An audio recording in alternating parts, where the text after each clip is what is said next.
What do you like to get wrapped up in? Maybe it's your favorite video game.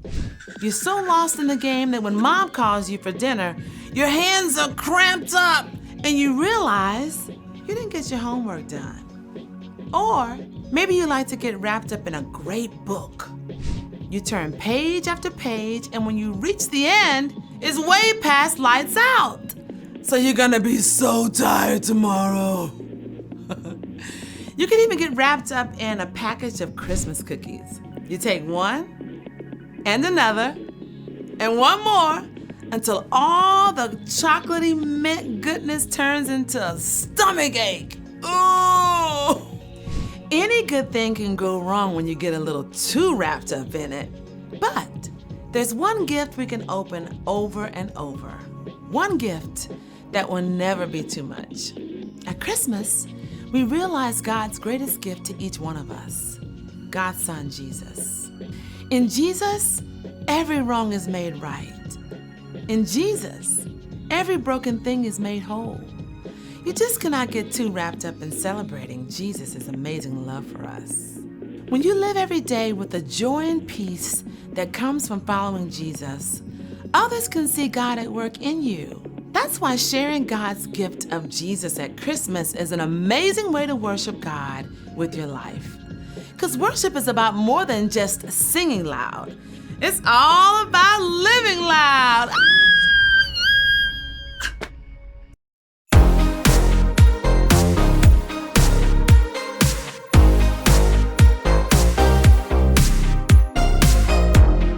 Long ago and late one night, angels came in glorious light, singing songs about a Savior that was born.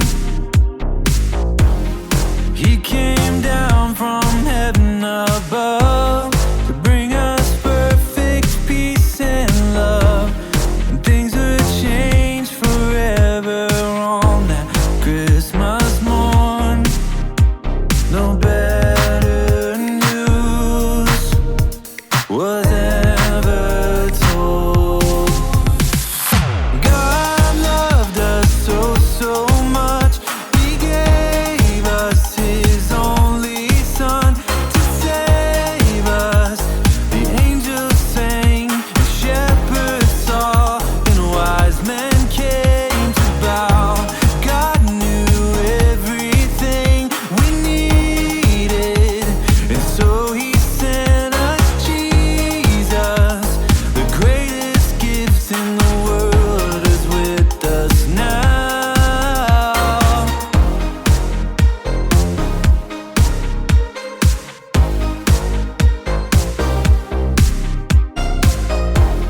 Shepherds heard and ran to see what the angels said would be. And in Bethlehem they found that it was true. In a manger was a boy who would bring the world great joy. So they went out telling everyone they knew. No better news was ever told. God loved us so, so much. He gave us His only Son to save us. The angels sang, the shepherds saw, and wise men came to bow. God knew everything we needed, and so He sent us Jesus. The greatest gift in the world is with us now. You with us, you with us, you with us, you with us now. You with us, you with us, you with us, you with us now.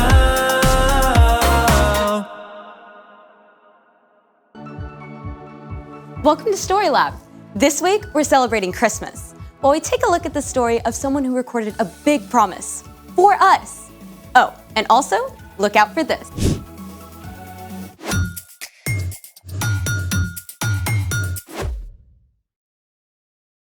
Skylar.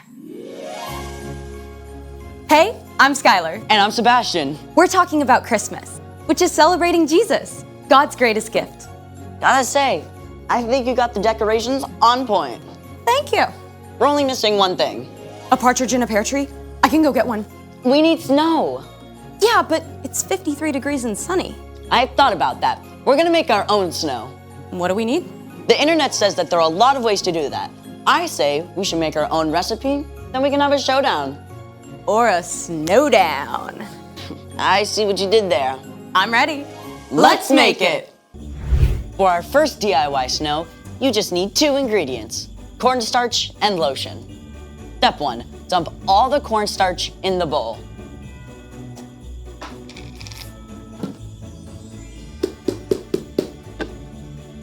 Step 2, mix a bunch of lotion.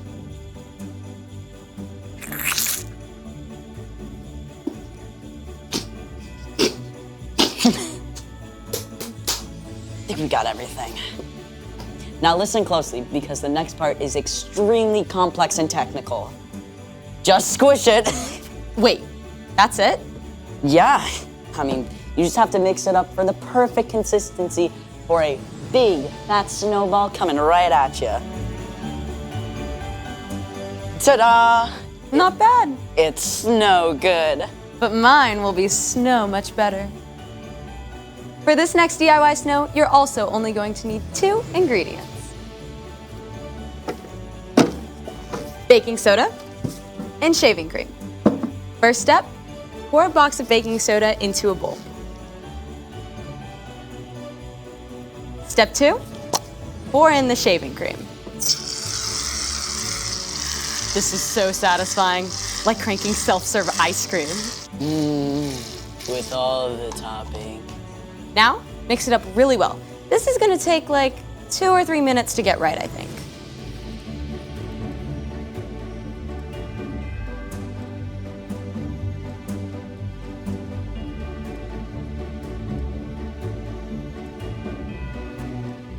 Now this is superior snowball snow right here. Superior to what? I think that's obvious. There's only one way to decide. Cornstarch and lotion up first. Ready? Sure. Let it go, let it go. Can't. That's so 2013. Were you even born in 2013? Yes. Here goes. It moves. That's right. 3, 2, 1.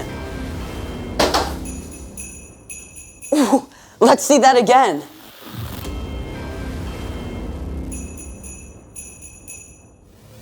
Ooh, look at that impact. I'll give it to you, that was pretty good. Okay, my turn. Sure, I bet yours is going to explode into thousands of pieces midway through. You wish. Here we go. Not that bad. I think we should try them side by side. Yeah, let's try that. All right. Okay. You got one? Yep. Okay, ready? 3, 2, 2, 1. Okay, I'll give it to you. Cornstarch and lotion, but only because your throw was better than mine. I'll take it, I'll take it. That was awesome. Can we do it again? Absolutely. But first, let's get ready for... The story before the story. Today, we're in the 23rd book of the Old Testament, Isaiah. In the beginning, out of love, God made an amazing world. But when people turned away from God, the world was broken. God made a plan to bless the whole world through Abraham's family, the Israelites. But over and over, God's people would run to God and then pull away, just like a yo-yo. After King David's son Solomon, the kingdom of Israel was split into 2 nations. During this time, God spoke through prophets to encourage them to turn their hearts back to God and to tell them about the rescuer God would send. One of these prophets was a man named Isaiah, which is where our story starts. Take it away. Hey, everybody! Hey, Erica. Isaiah lived more than 700 years before Jesus. And get this, his name means the Lord saves us. Think about that. Even Isaiah's name pointed to God's plan to save the Israelites and the whole world. Isaiah was a prophet, someone who listens to God and then shares truth from God with other people. Often this is a message about events that will take place in the future. Then I heard the voice of the Lord. He said, "Who will I send? Who will go for us?" I said, "Here I am. Send me." Isaiah lived in Jerusalem. Though Jerusalem was still free, the northern part of Israel had been conquered by the Assyrians. With enemies closing in, Isaiah knew it was only a matter of time until the rest of the Jewish people were taken captive too.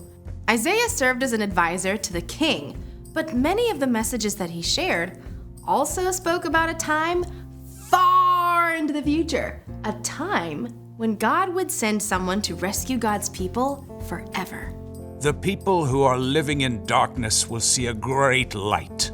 They are now living in a very dark land, but a light will shine on them. That light Isaiah was writing about wasn't an actual light. It was a person, a savior, and that savior was going to come in the most unusual, unexpected way.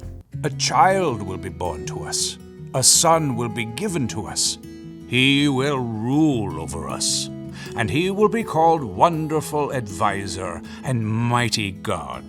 He will also be called Father who lives forever and Prince who brings peace. Isaiah wrote that a savior would come as a baby. Now, remember, this is over 700 years before Jesus was born. Let's take a look at what Isaiah said would be true of the savior God would send. Spoiler alert, we know the savior or rescuer is Jesus. Wonderful advisor. It's true, right? When we aren't sure what to do, Jesus directs and guides us. He knows exactly what we need. Even when we face the most difficult challenges, we can always trust him to lead us in the right direction. Now consider Mighty God. Jesus is stronger and more powerful than any earthly king. Just think of the amazing things that Jesus did. He made people who were blind see and healed people of all kinds of sickness. He turned one small lunch of bread and fish into a feast for thousands of people. And when he spoke to a storm, it listened and stopped right away. Father who lives forever. Jesus will live and reign forever. He was with God in the beginning, and he'll never leave us. Like a good father, he provides everything that we need. He always wants to spend time with us and delights in us, even before we do anything for him. Prince who brings peace. When people turned from God, the world was broken. When Jesus laid down his life for us and rose again, he made peace between people and God. When we believe in Jesus and follow him, our relationship with God is restored. We can have life forever with God. In the end, Jesus will bring an end to all conflict and all wars, and in Jesus, everything that is broken will be made whole. These are amazing promises. But Isaiah wasn't finished with his picture of the rescuer God was going to send. There will be no limit to how great his authority is. The peace he brings will never end. He will rule on David's throne and over his kingdom. He will make the kingdom strong and secure. His rule will be based on what is fair and right. It will last forever. The Lord's great love will make sure that happens. He rules over all. From the very beginning, God had a plan to rescue the Israelites, right? Even when things seemed dark and hopeless, God was making a way, not just for the Jewish people, but for all of us to be saved. And it would all depend on a tiny, helpless baby. But that's a story for next time. Mind blown. I mean, it's incredible how everything came together. God's always at work, even when we don't see it. So, what's our part in this story?